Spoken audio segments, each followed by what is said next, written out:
Bora lá, nação, uma grande vitória do Flamengo em cima do Internacional, 3-2, um primeiro tempo impecável do Flamengo. Já no segundo tempo, o Flamengo deu aquela relaxada, o Inter conseguiu dar uma encostadinha, fez 2 gols, e aí a partida terminou em 3-2, mas eu acho que tem uma evolução, uma boa evolução, sim, no time do Flamengo, nas mãos do técnico Felipe Luiz. Vamos ver o que ele falou após essa partida, mas faz o seguinte, dá aquela moral de sempre no canal, deixa o seu like. Se você não é inscrito aqui no canal Meu Mengão React, se inscreva e ative o sino das notificações, que assim sempre você vai receber as notícias do Mengão, tá bom? Cresce nesse vídeo o canal Flá TV, link na descrição. Bora, vamos ver o que o Felipe Luiz falou após a vitória do Mengão. 13 jogos à frente do Flamengo, com 8 vitórias, 4 empates e uma única derrota. Inclusive o time está há 10 jogos sem perder. Queria que você comentasse um pouquinho sobre a atuação da equipe hoje, que foi muito superior, principalmente, teve uma grande atuação, principalmente no primeiro tempo, e até acabou quebrando aí a sequência de 16 jogos de invencibilidade do Inter. Tô muito feliz pela vitória, foi um grande jogo, um adversário à altura, que estava brigando pelo título, mas existe essa comunhão, essa sinergia com a torcida, os jogadores comprometidos durante a semana em todos os treinamentos, fizeram um jogo impecável, seguiram o plano de jogo de maneira perfeita e acho que fomos justos, não tenho certeza que fomos justos vencedores dessa grande partida. E pelo que me falaram, o Inter foi a primeira vez que o Inter tomou 3 gols no Brasileiro, não confirmo esse dado, mas me falaram. E como você falou, 15 jogos sem perder, não é fácil, né? Parece fácil, porque porque nós somos o Flamengo, porque estamos no Maracanã, então muitas vezes a gente dá por é natural uma vitória assim, e não é natural, né? Não é tão fácil, eu falo, não é fácil, sempre é difícil, e por isso que eu valorizo tanto o esforço dos meus jogadores, do que eles fizeram durante a semana, da mobilização que eles tiveram para o jogo, e se viu perfeitamente o desempenho depois deles no campo. Felipe, aqui, lá em Fortaleza, você me falava que, independente de chance de título, poderia te cobrar que a equipe jogaria com vontade até o final, e hoje realmente o Flamengo consegue jogar com essa vontade. E tem um jogador que hoje não conseguiu ir tão bem assim, que é o Alcaraz, mas é um jogador de muito prestígio, porque ninguém joga na Itália, ninguém joga na Inglaterra, ninguém é comprado por um clube aí no Brasil por mais de 100 milhões se não tiver muita qualidade. O que você identifica nesse jogador? O que você acha que pode ser trabalhado para que o Alcaraz melhore e consiga mostrar o futebol que a gente sabe que ele tem?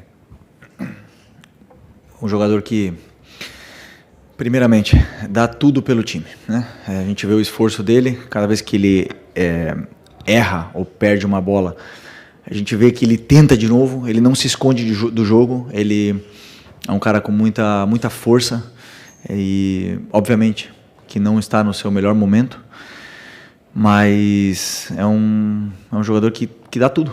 E esses jogadores, todo jogador passa por fases boas, fases ruins, fases melhores, de muita confiança, onde até as jogadas que você erra acabam dando certo, e tem fases que você não está no teu melhor momento.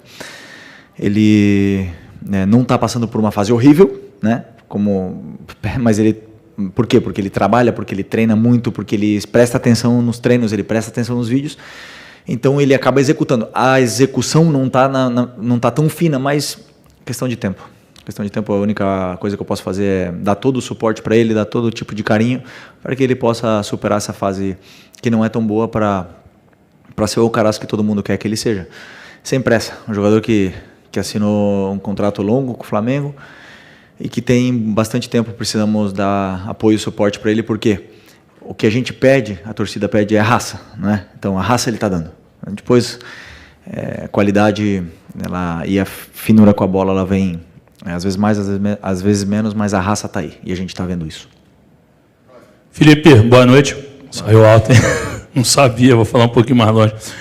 Felipe, na hora do primeiro gol do Léo Ortiz, a gente estava um pouquinho distante, e eu vi que o Léo Ortiz foi no banco e tinha cumprimentado o auxiliar, não tinha conseguido identificar. Depois a Letícia, minha colega que cobre comigo, mandou um vídeo, e eu vi que era o Daniel Alegria. Quando a comunicação do Flamengo nos passa o nome da comissão, a gente pesquisa, né? Mas eu ainda não tinha... Eu falei, Daniel Alegria, vou procurar no Instagram. E aí achei aqui especialista em bolas paradas.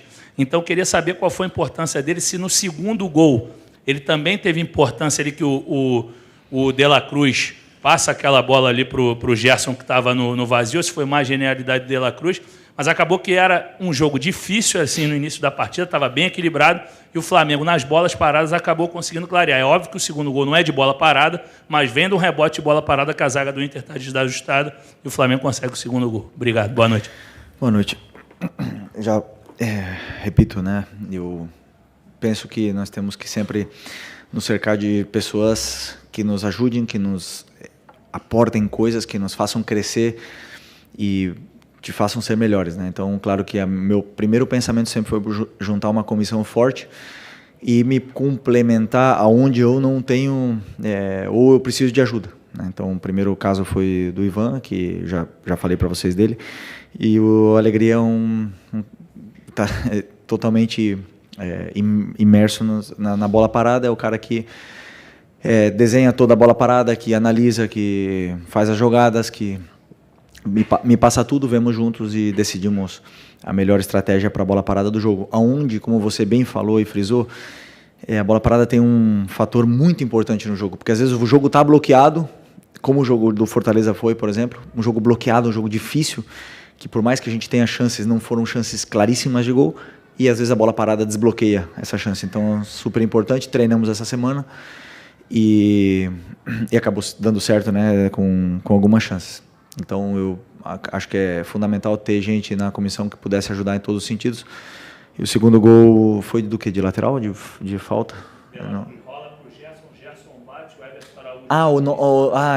Tá. Não, sim, claro, jogada ensaiada. Então, jogada ensaiada e jogadores acreditando na ideia. Assim, fez o trabalho dele. O que tinha que fazer. Estou feliz. Felipe, Raíza Simplício, da Gol Brasil aqui. Boa noite. Ontem, se não me engano, né, o Tanuri passou para a gente, a comunicação do Flamengo passou um informe do Tanuri, ele trouxe o prognóstico, né, da volta de alguns atletas, e o Pedro, ele deixou claro ali que entre maio e julho, né, para o retorno do Pedro. A gente tem também aí a confirmação da saída do Gabriel, agora, depois do jogo contra o Vitória. Enfim, eu queria saber se você já sentou com a diretoria, ou já conversou em relação à contratação de mais um atacante, principalmente esse atacante, o que você entende, quais são as características que você entende que precisa ter esse atacante? Primeiro, precisamos do Pedro, claro, um jogador desse nível, era o artilheiro do Brasil, um jogador desse calibre, é muito importante que a gente possa recuperá-los, mas o principal é que ele volte bem. Sabemos que existem duas fases, a alta médica e depois a alta competitiva, que é um pouco diferente porque ele pode estar disponível, mas não no seu melhor nível a nível competitivo. Então nós precisamos recuperar bem o Pedro. Ele teve uma lesão séria, mas até agora está indo tudo de maneira perfeita na recuperação dele, e vamos dar todo o suporte para que ele possa voltar e ser importantíssimo do jeito que ele estava sendo, né? Que estava sendo o melhor jogador do Brasil até o momento. O Gabi saindo, obviamente que precisamos ir para o mercado procurar um nome importante, e está claro que o mais importante é encontrar um jogador onde o fundamental seja que ele cumpra com as características que pede o modelo de jogo. O meu modelo de jogo, que é o que vocês já estão vendo, e o modelo de jogo que a torcida pede, né? Esse DNA. Então, vamos ir atrás desse nome, com a ajuda do scout, com a ajuda da diretoria, para que possa vir para fazer o elenco crescer e melhorar ainda mais. Oi, Felipe. Aqui David Sharp, do Antenados da Jogada. Parabéns pelo seu grande trabalho que você vem fazendo até agora. Felipe, o Botafogo ontem foi campeão da Libertadores e pode igualar o feito do Flamengo de vocês de 2019, ganhando também o Brasileiro, está muito próximo a isso. E aí surgem várias comparações desse Botafogo com aquele Flamengo de 19, eu vou te deixar à vontade para você comparar ou não com aquele Botafogo, com aquele Flamengo de vocês lá. Mas a minha pergunta, na real, é a seguinte: esse Flamengo de hoje, seu Flamengo de hoje como treinador, um elenco que tem à disposição, consegue bater de frente com o Botafogo em igualdade de condições? Talvez muita gente considere até esse elenco do Flamengo melhor que o elenco do Botafogo pela quantidade de jogadores de qualidade. Primeiro, parabenizar o Botafogo, uma vitória justa, merecida. Parabenizar o Atlético Mineiro por ter chegado em 2 finais. Não é fácil, né? A gente muitas vezes pode falar que são os perdedores, mas não é assim, né? Eu posso te garantir que eu gostaria muito de estar nessa final. Gostaria muito. E é bom que a gente possa sentir essa dor de não estar na final, porque nos motiva a querer estar nessa final do ano que vem. Né? E ver de casa não é bom. Então, parabéns para os dois. Né? Fizeram uma grande temporada. Independente, só um vai sair vencedor, né? Então, por muitas pessoas podem chamar de fracasso, mas na minha visão não é, porque eu sei a dificuldade que é chegar numa final de Libertadores. E merecido também a campanha que eles estão fazendo, um time praticamente novo, né? Quase todo o elenco foi contratado esse ano, a maioria dos jogadores, um investimento muito alto e faz crescer ainda mais o nível do Campeonato Brasileiro e do Campeonato Sul-Americano. Eu acho muito injusto, né? As comparações não são justas. O futebol é outro, os jogadores são outros. Cada ano que passa, o futebol evolui e nós fomos os melhores de 2019, naquela época, e o Botafogo está sendo o melhor de 2024. Né? O Campeonato Brasileiro é o campeonato mais difícil e eles estão numa grande temporada, merecido. Mas vamos lá, são 4. Eu sempre penso assim: todo mundo começa com os clubes da Série A começam com a possibilidade de disputar 4 títulos no ano: o estadual, o brasileiro, a Copa do Brasil e a Libertadores. O Flamengo conseguiu conquistar 2 desses 4, né? E o Botafogo provavelmente vai conquistar os 2. Claro que são de importâncias diferentes, mas na minha visão é isso. E esse grupo de jogadores conseguiu manter, né, a ambição até o final, e eu sim penso que o meu elenco é muito qualificado. O meu elenco é um dos mais fortes da América, se não o que mais, e por mais que outros times possam chegar em finais ou conquistar, eu acredito cegamente nos meus jogadores e no elenco que eu tenho na mão. Já falei para vocês, nunca dou desculpa enquanto a isso, porque na minha opinião eu tenho o melhor elenco. Boa noite, Felipe. Bruna Medeiros, do Disflá. O Flamengo teve uma superioridade muito grande no primeiro tempo, né? E talvez tenha até sido os melhores 45 minutos no seu comando, pelo menos na minha visão. Mas no segundo tempo, né, mudou muito o cenário ali, o Internacional conseguiu diminuir, quase empatou o jogo, teve até algumas oportunidades. Queria que você explicasse um pouquinho essa diferença de um tempo para o outro. Obrigada. Então, feliz pelo primeiro tempo. Foi um primeiro tempo perfeito. O nível de plano de jogo saiu à perfeição, tanto a nossa fase defensiva como a fase ofensiva. Os jogadores estavam em todo momento onde tinham que estar, com uma liberdade grande, né, de movimentos e de relações curtas entre eles. Os ataques ao espaço estavam acontecendo da maneira que planejamos e o plano de jogo saiu à perfeição. Né? Desbloqueamos o jogo com uma bola parada, fizemos 3-0 e o time não baixou em nenhum momento. Então fomos para o intervalo com essa vantagem grande. E a mensagem foi para a gente continuar atacando, continuar sendo verticais. E antes de tomar o gol, tivemos 2 ou 3 chances claras de gol. Então o nosso time não voltou mal para o segundo tempo. Nosso time voltou bem para o segundo tempo. E aí o Inter faz um gol. Né? Porque nós estamos falando do terceiro, que até o momento era o terceiro colocado do Campeonato Brasileiro. E eles fizeram um gol. E claro que é um grande time. Claro, tem Alan Patrick no outro lado. Tem o Thiago Maia, que estava aqui no Flamengo, do outro lado. Tem o Valência, que estava do outro lado. O Wesley, que é um dos melhores pontas do Brasil, do outro lado. Obviamente que o Bernabé, que talvez tenha sido um dos melhores laterais desse ano no Campeonato Brasileiro. Então, obviamente que é difícil jogar contra um time assim. E eles acabaram fazendo o segundo gol. Né? O segundo gol teve toda essa polêmica, mas acabaram fazendo o segundo gol e o time soube sofrer, soube se defender até o final.